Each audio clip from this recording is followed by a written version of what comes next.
Shalom, selamat pagi Bapak Ibu dan jemaat yang terkasih dalam nama Tuhan. Mari bersama-sama sebelum kita memulai aktivitas kita di hari ini, kita kembali melanjutkan pembacaan Alkitab kita di dalam kitab Bilangan pasal yang keempat. Demikian firman Tuhan. Tuhan berfirman kepada Musa dan Harun, "Hitunglah jumlah Bani Kehet dari antara Bani Lewi, menurut kaum-kaum dalam kaum keluarga mereka. Hitunglah yang berumur 30 tahun ke atas sampai 50 tahun. Semuanya orang yang sudah waktunya bertugas, supaya mereka melakukan pekerjaan di kemah pertemuan. Pekerjaan orang Kehet di rumah pertemuan ialah mengurus barang-barang yang maha kudus. Ketika perkemahan akan berangkat, Harun dan anak-anaknya harus masuk ke dalam untuk menurunkan tabir penudung dan menudungkannya pada tabut hukum. Di atasnya mereka harus meletakkan tutup dari kulit halus, dan di atasnya lagi mereka harus membentangkan sehelai kain yang seluruhnya ungu tua. Kemudian mereka harus memasang kayu-kayu pengusung tabut itu. Di atas meja roti sajian mereka harus membentangkan sehelai kain ungu tua, dan di atasnya mereka harus meletakkan pinggan, cawan, piala, dan kendi kurban curahan. Roti sajian harus tetap ada di atasnya. Di atas semuanya itu, mereka harus membentangkan sehelai kain merah tua, menudunginya dengan tudung dari kulit halus, dan memasang kayu-kayu pengusung meja itu. Kemudian, mereka harus mengambil sehelai kain ungu tua dan menudungkannya pada kandil untuk penerangan bersama dengan lampu-lampunya, sepit-sepit, penadah-penadahnya, dan semua tempat minyaknya yang dipakai untuk kandil itu. Mereka harus menempatkannya bersama dengan segala perlengkapan dalam tudung dari kulit halus dan meletakkannya di atas usungan. Di atas mezbah emas itu mereka harus membentangkan sehelai kain ungu tua dan menudunginya dengan tudung dari kulit halus. Kemudian mereka harus memasang kayu-kayu pengusung mezbah itu.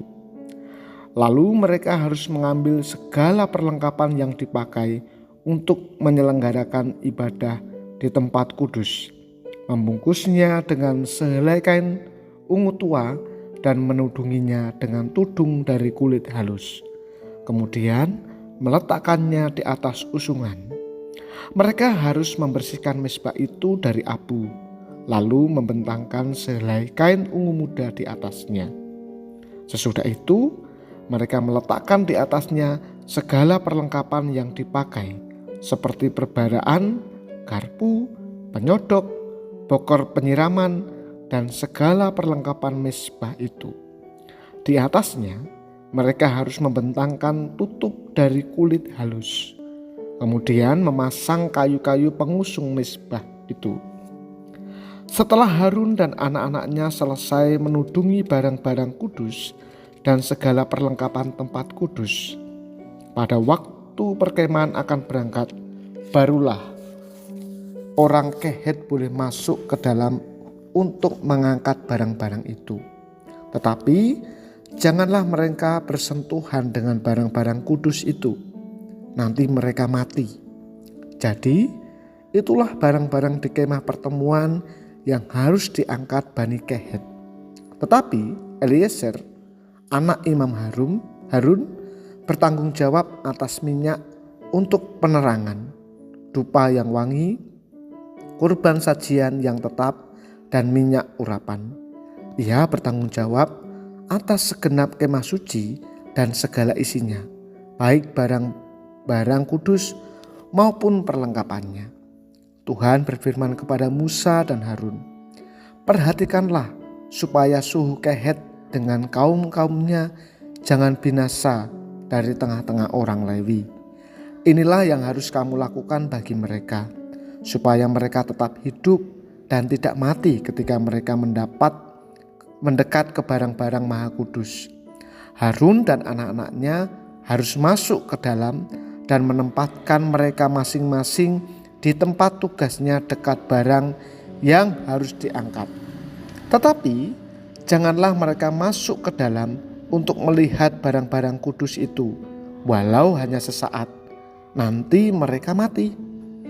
Tuhan berfirman kepada Musa, hitunglah juga jumlah Bani Gerson menurut kaum keluarga dan kaum-kaum mereka. Catatlah mereka yang berumur 30 tahun ke atas sampai 50 tahun. Setiap orang yang sudah waktunya bertugas, supaya mereka melakukan pekerjaan di kemah pertemuan. Inilah tugas kaum-kaum Gerson dalam hal pekerjaan dan pengangkatan barang itu.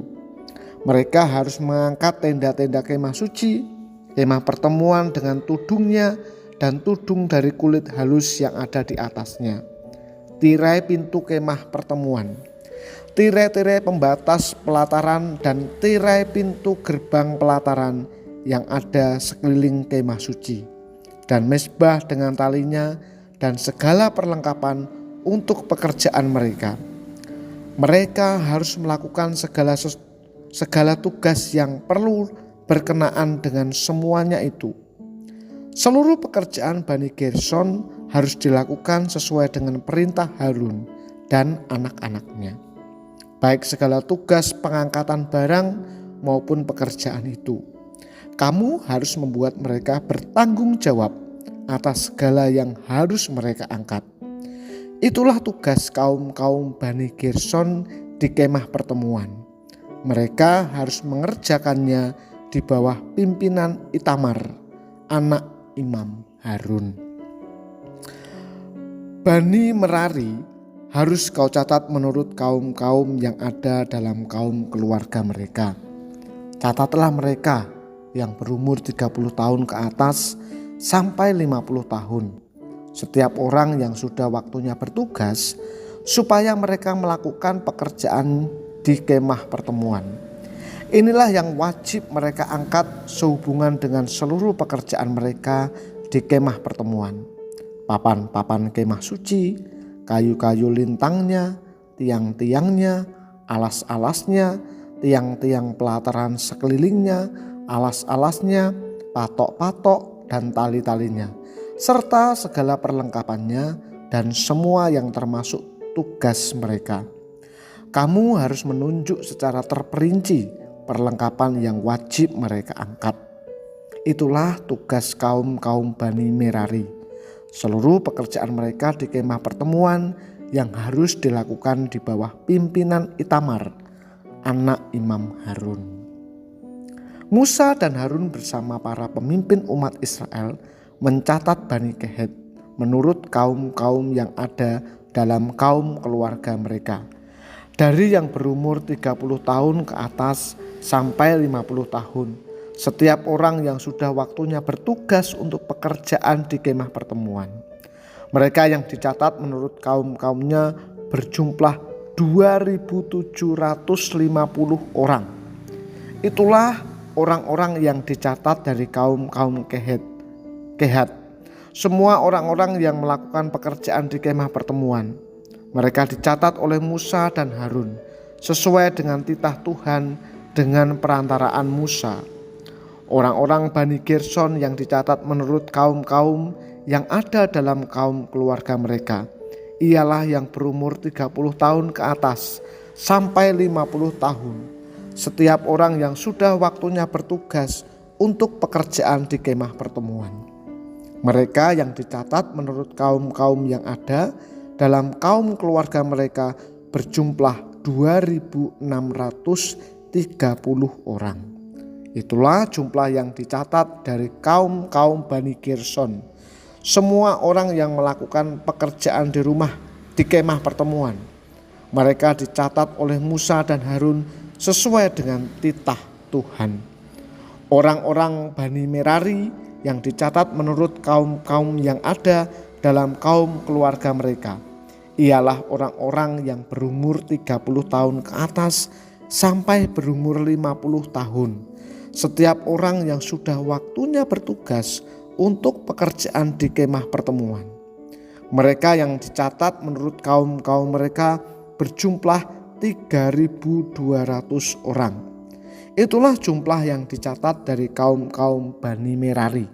Mereka dicatat oleh Musa dan Harun sesuai dengan titah Tuhan dengan perantaraan Musa. Semua orang Lewi yang dicatat oleh Musa dan Harun bersama para pemimpin Israel menurut kaum-kaum yang ada dalam keluarga mereka ialah orang-orang yang berumur 30 tahun ke atas sampai 50 tahun. Setiap orang yang wajib melakukan pekerjaan pelayanan dan pengangkatan barang di kemah pertemuan. Mereka yang dicatat berjumlah 8.580 orang. Sesuai dengan titah Musa dengan perantaraan Musa, sesuai dengan titah Tuhan dengan perantaraan Musa, masing-masing diserai tanggung jawab atas pelayanan dan pengangkatan barang-barang. Demikianlah mereka dicatat seperti yang diperintahkan Tuhan kepada Musa. Bapak, Ibu, dan jemaat yang terkasih dalam nama Tuhan, setiap anak Tuhan dipanggil untuk melayani. Namun tidak semua dipanggil untuk melayani penuh waktu dan khusus di rumah Tuhan. Ada banyak anak Tuhan dipanggil di bidang-bidang umum yang berkaitan dengan kesejahteraan fisik dan sosial masyarakat. Sebagian lain dipilih untuk melayani penuh waktu dalam pelayanan keagamaan baik di gereja maupun di lembaga-lembaga pelayanan pendamping gereja. Tuhan mengkhususkan suku Lewi untuk pelayanan di kemah suci, mendukung pelayanan keimaman yang dipercayakan kepada keluarga Harun. Oleh karena itu, orang Lewi tidak dipersiapkan untuk berperang, melainkan untuk memastikan pelayanan ritual kemah suci yang diselenggarakan para imam dapat dilangsungkan dengan baik dan benar. Kekhususan suku Lewi ini ada hubungannya dengan penebusan Tuhan atas putra sulung dari bangsa Israel ketika mereka akan keluar dari Mesir. Semua putra sulung Mesir dibinasakan, sementara putra-putra sulung Israel diselamatkan. Artinya, semua putra sulung Israel ialah milik Tuhan untuk melayani Tuhan di kemah sucinya. Maka seluruh suku Lewi mewakili putra-putra sulung suku-suku lainnya dipilih untuk melayani Tuhan. Pelayanan kaum Lewi diaturkan berdasarkan puak-puak mereka, Gerson, Kehat, dan Merari. Setiap puak memiliki tugas khusus dalam pengelolaan kemah suci dan segala perabotannya. Pasal 3 dan 4 kitab Bilangan ini kemudian mengatur secara terperinci tugas masing-masing puak. Pengaturan ini bertujuan agar penyelenggaraan pelayanan ritual kaum Harun tidak terganggu, justru terbantu olehnya. Nah, pada masa Perjanjian Lama, pembedaan ini sangat penting karena menyangkut kekudusan ritual kemah suci.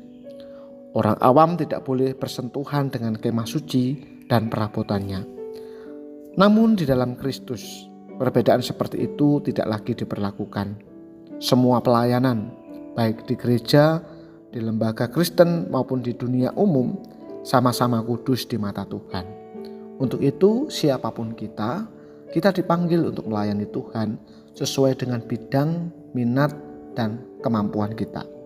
Oleh sebab itu, ketika kita dipercaya melayani Tuhan, mari kerjakan itu dengan sepenuh hati dan setulus hati.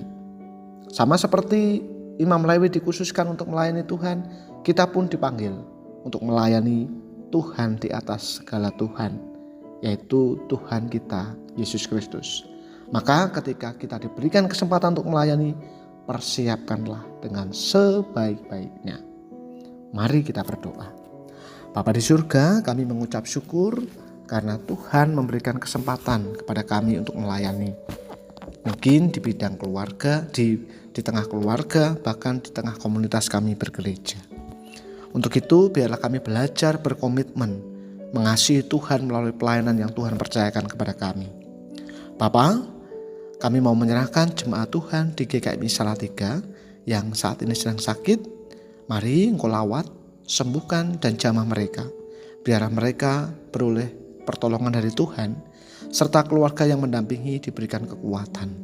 Terima kasih Bapa di surga, anak-anak Tuhan yang masih studi, Tuhan berikan hikmat dan kepandaian. Kami mengucap syukur untuk hari ini dan kami mau memulai aktivitas kami hari ini di dalam nama Tuhan Yesus Kristus, dan biarlah hidup yang kami jalani seturut dengan panggilan-Mu. Demi Kristus kami berdoa dan mengucap syukur. Amin. Selamat beraktivitas Bapak Ibu, Tuhan memberkati.